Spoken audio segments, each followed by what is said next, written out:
Sale. Pues el caso que ganó, la verdad es que está bueno, se le puede sacar jugo, sí está pedagógico y es algo que nunca está de más repasar, pero durante la discusión se mencionan varios conceptos pues que vale la pena corregir o que vale la pena actualizar.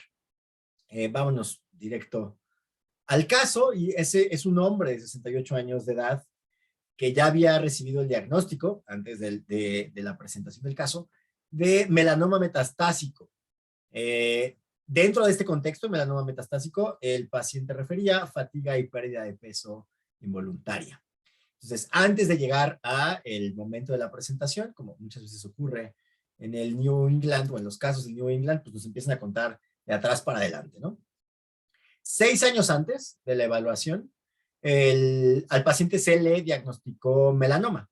Le hicieron una excisión local, o sea, tenía melanoma en el hombro izquierdo, le hicieron una excisión local, le hicieron biopsia centinela y el ganglio no estaba tomado por melanoma 6 años antes. Sin embargo, un año antes de la presentación del caso, el paciente empezó a tener dificultades para hablar, arrastraba las palabras y debilidad en la mano izquierda. Le hicieron imágenes y le encontraron un tumor en el lóbulo parietal cerebral, por supuesto, y otro tumor en el ilio del pulmón izquierdo. Se los operaron, se los quitaron, ambos eran melanoma y le trataron las convulsiones postquirúrgicas con levetiracetam. Al mismo tiempo, y al ya tener diagnóstico de melanoma recurrente, iniciaron un tratamiento llamado pembrolizumab.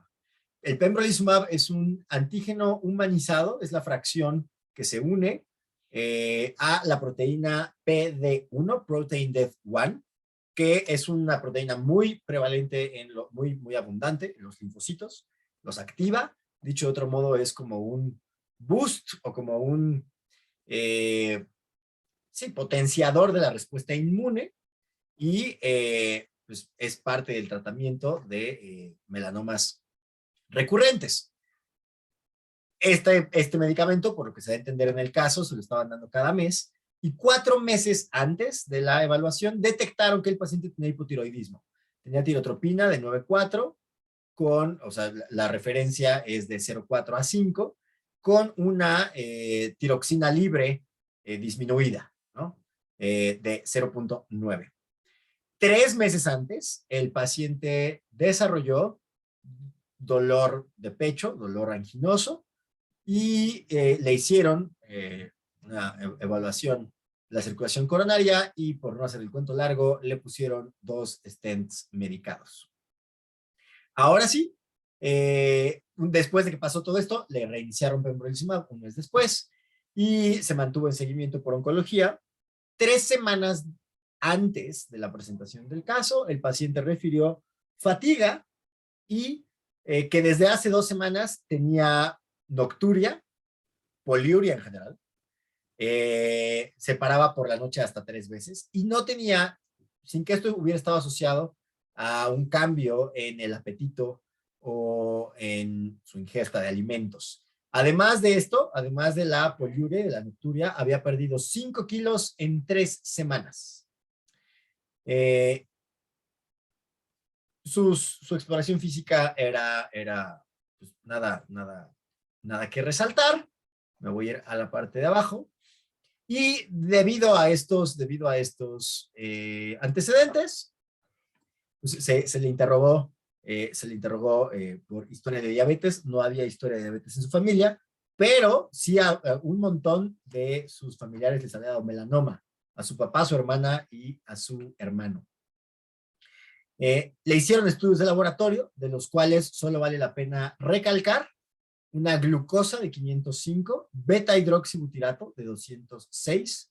Lo normal de beta-hidroxibutirato es menos, de hecho, de 0,2. Aquí le pusieron un margen un poquito más alto. Y que la orina estaba concentrada, ¿no? Una densidad urinaria de 1,37. Y nos cuentan que, a ver, o sea, este es de esas triadas clásicas de diabetes que ya pocas veces vemos. Poliuria, polidipsia, el paciente además refería a sed, pérdida de peso, también tenía hiperfagia, y todos estos síntomas, pues, fácilmente pueden ser atribuibles a la hiperglicemia, ¿no? Perder peso y ir mucho al baño, perfectamente son explicados por la hiperglicemia. Y el resto del caso, pues se trata de discutir o de analizar cuál es la causa de esta hiperglicemia. Y es donde creo que está la mayor parte del valor pedagógico del caso. Como ustedes seguramente ya saben, pues, la diabetes, hay varias clasificaciones de diabetes, tipo 1, tipo 2, gestacional, juvenil, del adulto, autoinmunes, no autoinmunes, pero de forma general podríamos decir que la diabetes se divide en dos, en las que no hay insulina, o casi nada de insulina, y en las que sí. En este caso en específico, empiezan los autores discutiendo deficiencia de insulina, ¿no? Y esta deficiencia de insulina casi siempre es secundaria a la destrucción autoinmune del páncreas, como ocurre en la diabetes tipo 1. Y esto se asocia con otro tipo de endocrinopatías, ¿no? O sea, el síndrome poliglandular justo es la destrucción autoinmune de más de una glándula, muchas veces el páncreas incluido.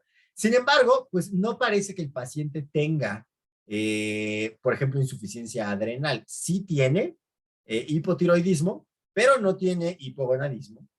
Y pues no tenía las características de un síndrome poliglandular.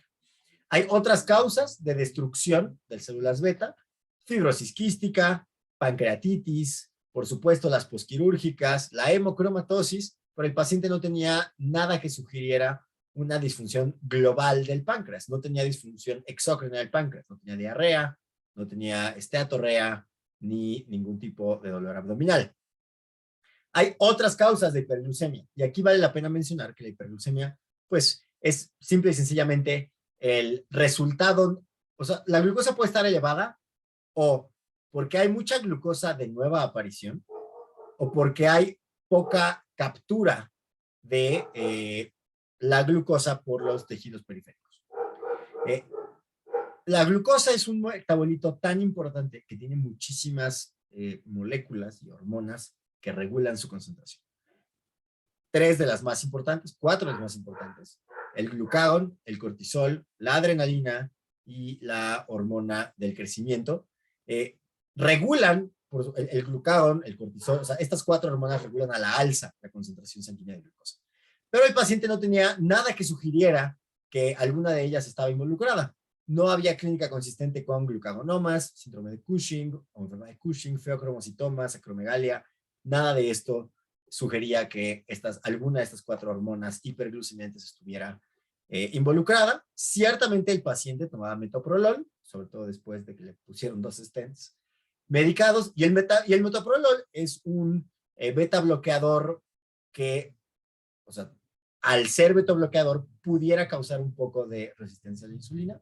Sin embargo, no explicaría una hiperglucemia tan alta como de 505. Y entonces llegamos a el pembrolizumab. El pembrolizumab, como dijimos, es un inhibidor de checkpoints, lo ponen dentro de este grupo de fármacos que se conocen y que a lo largo del artículo ponen como EASY, que es inhibidor de checkpoints inmunológicos y puede causar casi todo, precisamente como el potenciar la respuesta inmune puede ocasionar autoinmunidad contra casi cualquier tejido. Pues la variedad de efectos adversos de este grupo de fármacos pues es inmensa, ¿no? Sin embargo, pues la diabetes autoinmune secundaria a estos tratamientos es de hecho rara, como después discuten en el artículo. Y para saber, y este es el cuadrito que yo resaltaría, para saber si la diabetes de un paciente está mediada o no por la destrucción autoinmune del páncreas, pues los autores nos ponen esta mini revisión de los autoanticuerpos que se pueden pedir para orientar este diagnóstico, ¿no? Por ejemplo, esta diabetes LADA, Late Autoimmune Diabetes in the Adults, es justo eso, es como si fuera la diabetes tipo 1 porque aparece tarde en la vida, ¿no? O sea, la diabetes tipo 1 típicamente es una enfermedad infantil, 6, 7 años, destrucción autoinmune del páncreas. Cuando ocurre en el adulto, pues le dicen diabetes LADA, aunque el mecanismo fisiopatológico pues, es realmente el mismo. ¿Cómo podemos documentarlo? Pues si encontramos anticuerpos anti-islote, ¿no? Estos son IA2 o anti-GAD65, la decarboxilasa de ácido glutámico 65. Si estos anticuerpos están presentes, pues podemos argumentar que parte de la falta de insulina es por lo menos debida a esta destrucción autoinmune. Acuérdense que no es lo único. Si la glucosa permanece persistentemente elevada, la glucotoxicidad termina también por primero intoxicar y después matar a las células beta. Si estos anticuerpos no están presentes, pues entonces es un mecanismo mucho más similar al de la diabetes mellitus tipo 2, en donde hay resistencia a la insulina. No me voy a meter en estos detalles, pues porque no nos daría la vida, pero acuérdense, o sea, resistencia a la insulina es un término realmente ambiguo. La insulina tiene muchísimas tareas en el cuerpo, muchísimas. Está involucrada en el metabolismo de los aminoácidos, de las grasas, por supuesto en la glucosa también, en el metabolismo del potasio, en la replicación celular. Y típicamente asumimos que la resistencia a la insulina es uniforme a lo largo de los tejidos del cuerpo, o que la resistencia a la insulina es uniforme respecto a sus funciones. Y esto no es así. O sea, yo puedo tener más resistencia a la insulina en cuanto a sus funciones lipogénicas y no a las glucogénicas, o más resistencia a la insulina en el cerebro que en los músculos, o al revés. Entonces, o sea, resistencia a la insulina es un concepto muy vasto o ambiguo, por decirlo de otro modo. Y aquí nos cuentan que la disfunción tiroidea inducida por este grupo de medicamentos es mucho más común. Y de hecho, el episodio de hipotiroidismo, que ya habíamos mencionado, ya se había atribuido al tratamiento con pembrolizumab. Después los autores pasan a hacer una pequeña discusión sobre cetogénesis, y aquí es en donde sí pues, hay varias cosas que corregir, ¿no? O sea, los autores muy probablemente no son expertos en este tema, la discusión lo deja ver así, y en este caso, pues bueno, vale la pena aclarar varias cosas. Uno, primero pone que la cetogénesis ocurre cuando el cuerpo no puede utilizar glucosa, y entonces tiene que utilizar ácidos grasos. Esto es falso, factualmente falso. La cetogénesis no ocurre porque el cuerpo no pueda usar glucosa. Por ejemplo, quien sigue una dieta cetogénica perfectamente podría utilizar glucosa. Simplemente la disponibilidad de carbohidratos es limitada y por eso se induce la formación de cuerpos cetónicos. Pero no tiene nada que ver con la capacidad de utilizar o no glucosa. Y tampoco es cierto, digo, no es que los autores lo estén afirmando de forma tajante, pero tampoco es cierto que es necesario tener alcoholismo o malnutrición para tener cetogénesis, ¿no? Insisto, las personas que viven en una dieta cetogénica no necesariamente son alcohólicos, no necesariamente están desnutridos.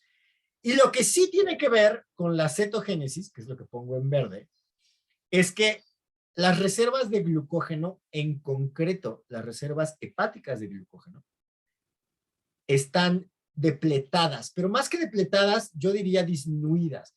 Las reservas de glucógeno nunca son cero, para empezar.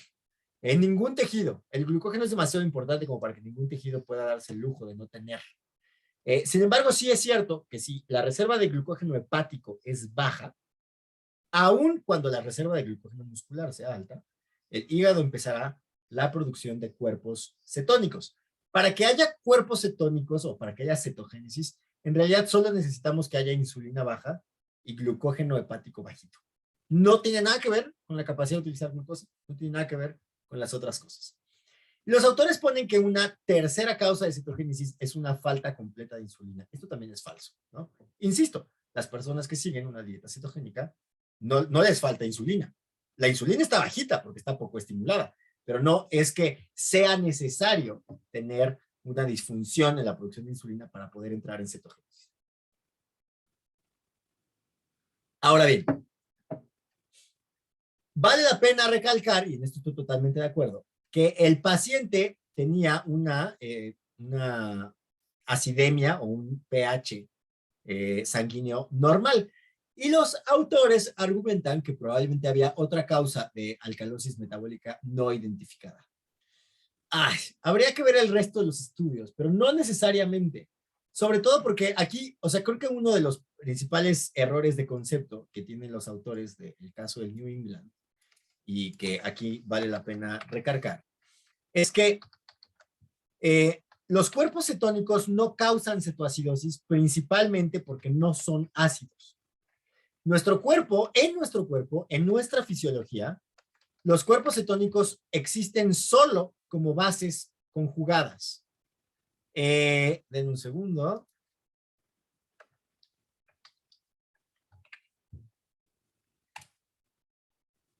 Insisto, esta es otra de las diferencias fisiológicas que pues, ocurre o que ocasiona el error, varios de los errores de concepto que hay en la revisión del New England. Uno, nuestro cuerpo tiene algunos ácidos orgánicos, pero en el caso concreto de los cuerpos cetónicos solo existen como bases conjugadas. Una base conjugada no puede ocasionar acidosis. Es del mismo modo en el que, o sea, nuestro cuerpo no tiene ácido láctico, tiene lactato. Nuestro cuerpo no tiene ácido acetoacético, tiene acetoacetato. Nuestro cuerpo no tiene ácido beta hidroxibutírico, tiene beta hidroxibutirato. No es lo mismo un ácido orgánico que su base conjugada. En nuestra fisiología, nuestras enzimas solo reconocen bases conjugadas. Los cuerpos cetónicos no causan cetoacidosis. Del mismo modo que el lactato no causa acidosis láctica. Lo que causa la acidosis láctica o la acidosis metabólica que típicamente acompaña a la lactatemia es el protón que se libera al torrente sanguíneo por los transportadores de ácidos carboxílicos que justo mueven lactato de un lado al otro, pero en sí mismo no lo ocasiona. Y por lo tanto, tampoco debería de sorprendernos que el pH no fuera bajo, ¿no? O sea, por eso hago todo este paréntesis. Porque, pues no, o sea, una dieta cetogénica no causa, por ejemplo, cambios en el pH, principalmente porque los cuerpos cetónicos no son ácidos. Ahora bien, el pembrolizumab, y aquí se nos discuten, pues es lo que probablemente, o sea, aunque sea rara la diabetes secundaria a pembrolizumab, pues sí existe. Sin embargo, pues no hay un estudio diagnóstico como para confirmarlo, es de alguna forma de descarte, y entonces mencionan que lo que hay que hacer en este tipo de casos, pues es medir tanto los anticuerpos que ya mencionamos, GAD y AI2, como medir péptido C o medir hemoglobina glucosilada, ¿no? ¿Por qué péptido C? Porque el péptido C, acuérdense, se secreta en una relación 1-1 con la insulina, pero a diferencia de la insulina no tiene secuestro hepático. De hecho, una buena práctica en investigación básica a la hora de hacer curvas de insulina es medir péptido C en lugar de medir insulina, porque la variabilidad de secuestro hepático de la insulina es muy alta y hasta 40% de la insulina puede secuestrarse en el hígado. Entonces, si yo quiero tener una mejor idea, una idea más sensible de si una persona todavía produce insulina o no, es mucho mejor medir péptido C que medir insulina directamente. Y nos cuenta que el paciente pues, le encontró una hemoglobina que le subió de 5.7 a 11 en menos de 3 meses. O sea, le dio diabetes rapidísimo. Y esto pues no es consistente con la diabetes secundaria a la resistencia a la insulina, ¿no? Esto es mucho más sugestivo, sugerente, de que hubo una destrucción aguda del tejido pancreático, de las células beta, ¿no? Aquí nos dicen lo del péptido C que acabamos de mencionar, y nos dicen que, bueno, que cuando el péptido C está bajito o ausente y los anticuerpos que ya mencionamos son positivos, pues entonces podemos concluir razonablemente que hubo una respuesta autoinmune contra las células beta que ocasionó una deficiencia en la producción de insulina que ocasionó hiperglucemia, ¿no? Entonces, todo esto es compatible con el diagnóstico diferencial de diabetes inducida por este grupo de fármacos. Una vez más, los autores discuten erróneamente que el mecanismo subyacente de la cetoacidosis diabética es la deficiencia de insulina. No es cierto. Aquí vale la pena mencionar que no es lo mismo cetosis que cetoacidosis. La cetosis no tiene acidosis, la cetoacidosis obviamente sí, Pero la acidosis de la cetoacidosis no es secundaria a un exceso de cuerpos cetónicos, como ya vimos. Es secundaria típicamente a que cuando hay hiperglucemia, la poliuria ocasiona deshidratación. Esa deshidratación ocasiona una lesión renal aguda, y la lesión renal aguda, por supuesto, que cursa con acidosis metabólica, pues porque cuando el riñón está lastimado no puede excretar los protones como normalmente debería de ocurrir.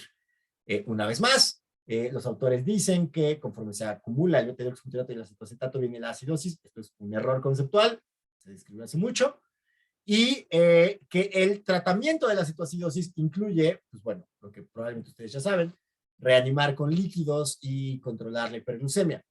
El doctor Carrillo Maravilla, que no se pudo conectar, pero y yo típicamente discutimos, porque yo digo que la cetoacidosis en realidad no es más que una lesión renal aguda por depresión de volumen secundaria a hiperglucemia. O sea, la hiperglucemia, por supuesto, que me puede depletar el volumen por la poliuria, como ocurrió en este caso, y por lo tanto el tratamiento pues es como de cualquier otra lesión renal aguda por depresión de volumen, que es pues, darles líquidos y controlar la causa subyacente. En este caso, la causa subyacente, la hiperglucemia, ¿no? Por ponerles un ejemplo, ha habido reportes de caso de niños con diabetes tipo 1 que no utilizan insulina y no hacen cetoacidosis.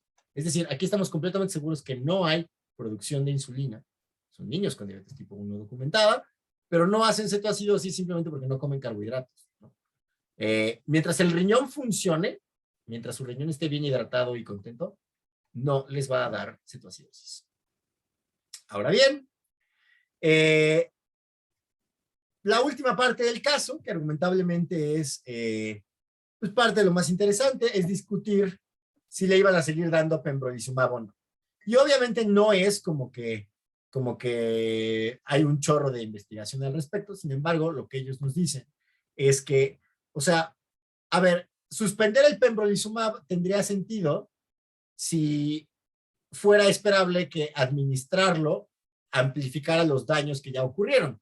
Pero, o sea, el hecho de que ya hubiera estado, o sea, de que ya hubiera diabetes instaurada, pues no hablaba de que fuera a haber más problemas por seguirlo administrando, ¿no? Por así decirlo, el daño estaba hecho, el golpe estaba dado. Entonces, esa no era como un buen motivo para suspender el pembrolizumab. Sin embargo, como de todos modos el paciente había entrado en remisión y habían tenido durante las últimas dosis elevación de transaminasas, pues, o sea, era muy claro que la respuesta inmune del paciente estaba generando mucha autoinmunidad, ¿no? La tiroides, el páncreas. Cuando empezaron a detectar elevación de transaminasas, pensaron que eso podía ser hepatitis autoinmune, y entonces ahí sí mejor le suspendieron el pembrolizumab con plan de reiniciarlo si es que el paciente recidivaba. Pero 3 años después, el paciente no ha recidivado y por lo tanto, pues no le han vuelto a dar pembrolizumab. Nos cuentan que el paciente, pues como ya no tiene páncreas o células beta por lo menos, por esta afección autoinmune, le estaban dando insulina suplementaria y nos cuentan que le daban 44 unidades por día, lo cual marqué con rojo porque es muchísima insulina. Una persona sana, una persona que nunca ha tenido problemas con la glucosa, produce entre 20 y 30 unidades por día. Esto lo sabemos porque tuvo que ser medido, por ejemplo, para el diseño y la calibración de las bombas de insulina que utilizan muchos pacientes con diabetes tipo 1. No hay forma en la que una persona necesite 44 unidades de insulina con un consumo saludable de carbohidratos. Es decir, es un ejemplo típico en el que en lugar de educar al paciente a comer menos carbohidratos, simplemente le están subiendo la insulina. No hay un solo paciente que necesite tanta insulina cuando cuida bien su dieta. Y aquí termina el caso. No sé si tienen, voy a dejar de grabar y no sé si tienen comentarios.